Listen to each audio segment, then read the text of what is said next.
నమస్తే, welcome to popular TV. Jaganmohan Reddy వచ్చే ఎన్నికల్లో 175 నియోజకవర్గాలు గెలవడమే లక్ష్యంతో అయితే సిట్టింగ్ ఎమ్మెల్యేలను కూడా ఎవరైతే సిట్టింగ్ ఎమ్మెల్యేలు ఉన్నారో వారికైతే సర్వేల్లో అనుకూలంగా లేదో వాళ్ళని కూడా చేంజ్ చేస్తున్న పరిస్థితి. అట్లానే ఎంపీలు కూడా చాలా వరకు మారుస్తున్న పరిస్థితి మనం చూస్తున్నాము. ఏదైతే రాజమండ్రి సంబంధించి ఎంపీ యాస్పిరెంట్గా ఉన్న డాక్టర్ పద్మలత గారు ఉన్నారో, మీరు రాజమండ్రి ఎంపీ సీట్ యాస్పిరెంట్గా ఉన్నారు. ఎట్లా ఇప్పుడు అక్కడున్న ఎంపీని అయితే రాజమండ్రి సిటీకి ఎమ్మెల్యేగా పంపించడం జరిగింది. మీకు వస్తుందని ఎట్లా అనుకున్నారు? ఏ ఈక్వేషన్ ప్రకారంగా మీకు వస్తుంది అనుకుంటున్నారు? అంటే ఇప్పుడు అక్కడ స్వాతంత్రం వచ్చిన తర్వాత 72 సంవత్సరాలకి ఒక రాజమహేంద్రవరం చరిత్రలో ఒక బీసీ ఒకడికి జగన్మోహన్ రెడ్డి గారు మొట్టమొదటిసారిగా ఒక ఎంపీ అవకాశం ఇచ్చారు. అందరూ కూడా భారీ మెజార్టీతో నెగ్గించుకున్నారు. ఆయన వారంతట వారు ఎమ్మెల్యే కావాలని కోరుకోవడంతో వారిని అర్బన్ ఎమ్మెల్యే వారు అనుకున్నట్టుగానే అర్బన్ ఎమ్మెల్యేకి సీట్ ఇచ్చడంతో ఎంపీ సీట్ని మళ్ళీ బీసీకి కొనసాగించారు. ఎందుకంటే తూర్పుగోదావరి జిల్లాకు వచ్చేసరికి ప్రధానంగా 3 పార్లమెంటరీ సెగ్మెంట్స్లో ఒకటి కాకినాడ కాపు సామాజిక వర్గం ఎక్కువగా ఉండడం వల్ల అక్కడ ఎమ్మెల్యే సీట్లు 6 ఇచ్చి గత ఎన్నికల్లో ఒక ఓసీకే మళ్ళీ చంద్రశేఖర్ రెడ్డి గారికి ఇచ్చి 7 కూడా ఓసీలకి ఇచ్చి 6+ కాపులకి ఒకటి మరలా కాపు సామాజిక వర్గానికి చెందిన వంగా గీత గారిని ఎంపీగా ఇచ్చారు. అలాగే అమలాపురం కోనసీమ పార్లమెంట్లో ఎస్సీ రిజర్వ్డ్, అందులో 3 ఎమ్మెల్యేలు ఎస్సీ రిజర్వ్డ్, 3-4 అనుకుంటా, ఎంపీ కూడా ఎస్సీ రిజర్వ్డ్. అయితే రాజమహేంద్రవరం వచ్చేసరికి అక్కడ మళ్ళీ ఎమ్మెల్యేలుగా కానీ ఎంపీగా కానీ బీసీలకి, ఎందుకంటే రాజమహేంద్రవరం parliamentary segment itself it is a BC hub రాజమండ్రిని. సో బీసీలకి ఇవ్వాలి అనే చెప్పి నిర్ణయం లాస్ట్ టైమే తీసుకున్నారు కాబట్టి ఇప్పుడు కూడా మళ్ళీ దాన్ని కొనసాగించాలని చెప్పి, అందులోనూ మహిళా బిల్లు పాస్ అవ్వడం పార్లమెంట్లో, ఆ మహిళా బిల్లును ఈసారే నేను ఇంప్లిమెంట్ చేస్తానని చెప్పి జగన్మోహన్ రెడ్డి గారు అనుకోవడం వల్ల అట్లీస్ట్ 33% చొప్పున చూసుకున్నా అక్కడున్న వంగా గీత గారిని ఎమ్మెల్యేగా పంపిస్తున్నారు, అనురాధ గారిని ఎమ్మెల్యేగా పంపిస్తున్నారు. కాబట్టి ఆ 2 పురుషులతో ఫిలప్ చేస్తున్నారు. కాబట్టి ఇక్కడ ఈ రాజమండ్రిని బీసీకి మహిళకి ఇద్దామనే ఆలోచన ఉన్నట్టుగా అంత సమాచారం అందుతుంది. సో ఆ నేపథ్యంలో అదేవిధంగా రాజమండ్రి 7 పార్లమెంటు అసెంబ్లీ నియోజకవర్గాల్లో ఒకే ఒక మహిళకి అసెంబ్లీ స్థానంలో వనిత గారికి అవకాశం ఇచ్చారు. సో ఇంకొక మహిళని అకామిడేట్ చేయవలసిన 33% రిజర్వేషన్ ప్రకారం ఒక అసెంబ్లీ సెగ్మెంట్ ఒక మహిళకి ఇవ్వాలి. అందుకని చెప్పేసి అక్కడ మరి ఎలా ఉందో తెలీదు. సో మహిళకి డెఫినెట్గా పార్లమెంటు కూడా ఇవ్వాల్సిన 2 తీసేస్తున్నారు కాబట్టి అలా అని చెప్పి ఆలోచనలో ఉన్నట్టు మేము. అంటే ఓకే, మహిళకి రాజమండ్రి ఎంపీ సెగ్మెంట్ ఇచ్చే అవకాశం ఉంది ఈక్వేషన్ ప్రకారంగా అంటున్నారు. అందులో మీకే ఎందుకు ఇవ్వాలంటే ఏం చెప్తారు? మీకే ఎందుకంటే నేను 2007 నుంచి ప్రత్యక్ష రాజకీయాల్లో ఉన్నాను.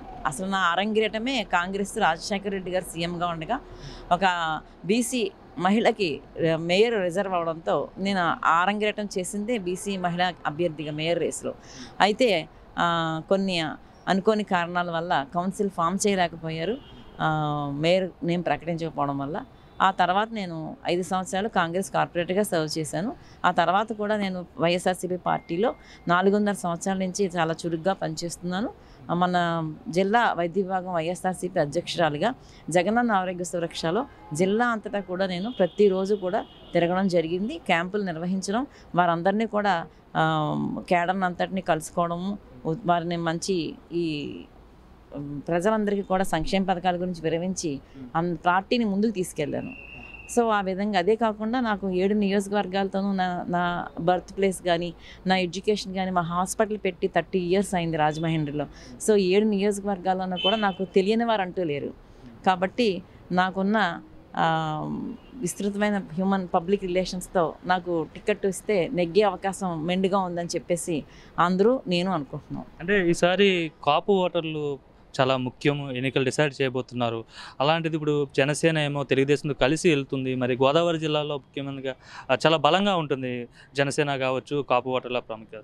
మరి అలాంటి సమయంలో ఒక బీసీకి అక్కడ రాజమండ్రిలో కేటాయిస్తే వర్కౌట్ అవుతుందంటారా ఈక్వేషన్స్? ఖచ్చితంగా వర్కౌట్ అవుతుందండి. ఎందుకంటే మరి కాపులు ఎంత అయితే ఎక్కువగా ఉంటారో బీసీలు కూడా అంతే ఎక్కువగా ఉంటారు రాజమండ్రి పార్లమెంట్లోకి వచ్చేసరికి. మరి బీసీలు కూడా రాజ్యాధికారం కోసం ఎన్నో పోరాటాలు, ఉద్యమాలు చేస్తున్నారు. ఖచ్చితంగా నెగ్గే అవకాశాలే ఉన్నాయి. 100% బీసీకి ఇస్తే నెగ్గుతారండి. ఒకవేళ మీకు టికెట్ రాకుంటే మీరేం చేయబోతున్నారు? టికెట్ రాకపోయినా నేను జగనన్నకి మంచి క్రమశిక్షణ కలిగిన సైనికురాలిగా పనిచేస్తాను. ఆయన సీఎం అవ్వడం నాకు ముఖ్యం, నాకు టికెట్ గురించి కాదు.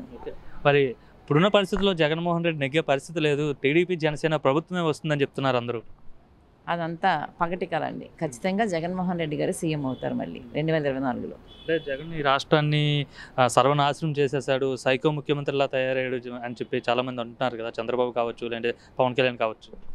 అంటే పేద మధ్యతరగతి పిల్లలు మంచి స్కూల్స్లో చదువుకోవడం నాశనం చేయడమా, వాళ్ళకి చదువుకోవడానికి నాడు నేడు స్కీమ్ ద్వారా మంచి ఫెసిలిటీస్తో కార్పొరేట్ స్కూల్స్ని తలదన్నే విధంగా డెవలప్ చేయడం నాశనం చేయడమా, వాళ్ళకి మళ్ళీ చదివించుకోవడానికి డబ్బులు ఇవ్వడం తల్లుల అకౌంట్లో తప్ప, వాళ్ళు చేయూత పథకం అని చెప్పి అంటే బ్యాక్వర్డ్ క్లాసెస్కి కాకుండా ఈబీసీ ఫార్వర్డ్ కమ్యూనిటీస్కి ఎవరైతే ఆర్థికంగా వెనకబడి ఉన్నారో బిజినెస్ చేసుకోమని మహిళలకు ఇవ్వడం తప్ప, 32 లక్షల ఇల్లులకి ఇండ్ల స్థలాలు కేటాయించి ఆల్మోస్ట్ 25 లక్షల ఇల్లు పూర్తి చేయడం తప్ప, అలాగే health clinics, village health clinics, మరి ఎంతోమంది ఆడవాళ్ళు కానీ పురుషులు కానీ ఆరోగ్యశ్రీ ఉన్నా సరే కార్పొరేట్ హాస్పిటల్స్ కానీ ఆరోగ్యశ్రీ హాస్పిటల్ రాని పరిస్థితుల్లో విలేజ్ క్లినిక్స్ చెప్పి ఇంటి ముందుకే వైద్యాన్ని 10,500 విలేజ్ క్లినిక్స్ పెట్టడం తప్ప, అలాగే 5 medical college government medical colleges, ఎవరైనా అయితే ప్రైవేట్ మెడికల్ కాలేజెస్ పర్మిషన్ తెచ్చారు, 5 ఆల్రెడీ స్టార్ట్ చేసి ఇంకో 11 నెక్స్ట్ అకాడమిక్ ఇయర్లో స్టార్ట్ చేయడం తప్ప, ఇంత ఇండస్ట్రీస్ తీసుకొచ్చారు. పోయిన వాటి గురించి 1-2 వాటి గురించి చెప్తున్నారు కానీ ఎన్ని ఇండస్ట్రీస్ తీసుకొచ్చారు, ఎంతమందికి ఎంప్లాయ్మెంట్ క్రియేట్ చేశారు.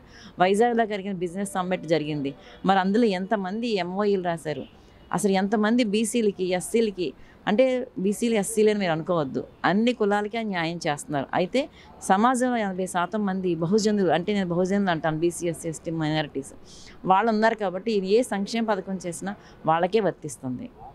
ఆయన ఎలా నాశనం చేసినట్టు డెవలప్ చేశారు. మరి ఎందుకు ఎట్లా, మరి ఈ విధంగా ఎందుకు ఇన్ని చేస్తున్నారు మీరు అంటున్నారు, మరి ఎందుకు అటువంటి విమర్శలు చాలా మంది చేస్తున్నారు? ఎప్పుడు కూడా పాలిటిక్స్లో మంచిని అప్రిషియేట్ చేస్తే విఘ్నత ఉండదు చాలామందికి. అలాగే ఏమీ లేకపోయినా అలాగా ఎలిగేషన్స్ పెట్టడం అనేది కొంతమంది నైజం.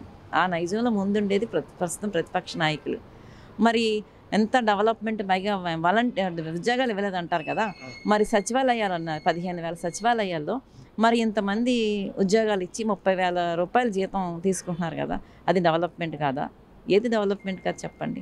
సచివాలయాలు బిల్డింగులు కట్టారు, మరి ఇంత చక్కగా ఆరోగ్యశ్రీ ఇప్పుడు స్మార్ట్ కార్డ్స్ వచ్చినాయి, 25 lakhs ఏదైనా ప్రాబ్లం వస్తే ఎక్కడైనా ఉందండి దేశంలో అలాగా?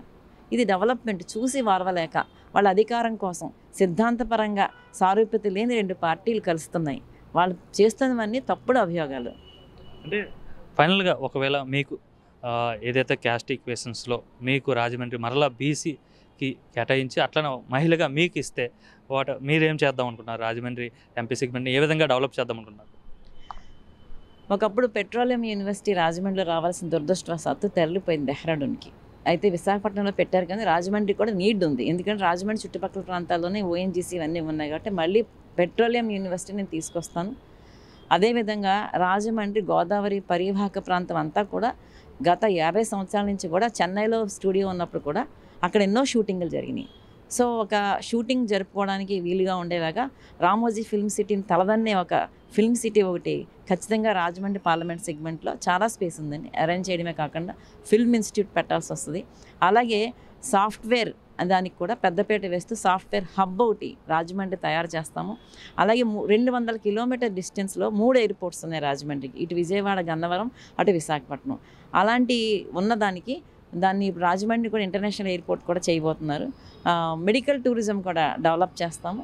అలాగే ఫుడ్ ప్రాసెసింగ్ ఇండస్ట్రీస్, ఎందుకంటే వ్యవసాయ ఆధారితంగా తూర్పుగోదావరి జిల్లా ఉన్నాయి కాబట్టి కొత్త టెక్నాలజీతో ఇంకా తయారు చేసే విధంగా రైతుల నుంచి మంచి ఈల్డ్ వచ్చే విధంగా కూడా చేసి ఫుడ్ ప్రాసెసింగ్ ఇండస్ట్రీని కూడా మేము తయారు చేయడం. అలాగే హ్యావలాక్ బ్రిడ్జ్ ఉంది, దాన్ని ఎంతో చరిత్ర కలిగింది, అది ఇప్పుడు వాడట్లేదు. దాన్ని ఇంకా ఎక్కువ మంది ఒక టూరిజం ప్లేస్ కింద, టూరిజం ప్లేస్ పిచ్చుకలంక వీటి ప్లేసుల్లో టూరిజంకి ఎంతో అవకాశం ఉంది. ఆ టూరిజం నెంబర్ 1 పాపికొండలు మునిగిపోతున్నా కానీ చుట్టుపక్కల ప్రాంతాలు ఇంకా ఉన్నాయి, దాన్ని కూడా ఇంకా బాగా చేయదలిచాము. అదేవిధంగా మరింత ఫెసిలిటీస్, మెడికల్ ఫెసిలిటీస్ నేను చెప్పాను కదా, మెడికల్ టూరిజం కూడా అందుబాటులో వచ్చేలాగా చేస్తానండి. గెలుస్తారా సీట్ ఇస్తే? అంటే టీడీపీ జనసేన ప్రభంజనాన్ని తట్టుకుని మీరు గెలవగలరా ఒక మహిళగా? ఖచ్చితంగా టీడీపీ జనసేన ప్రభంజనాన్ని తట్టుకుని నేను ఎంపీగా గెలుస్తానండి. ఒకవేళ ఎమ్మెల్యేగా ఎక్కడిచ్చినా కూడా గెలుస్తాను.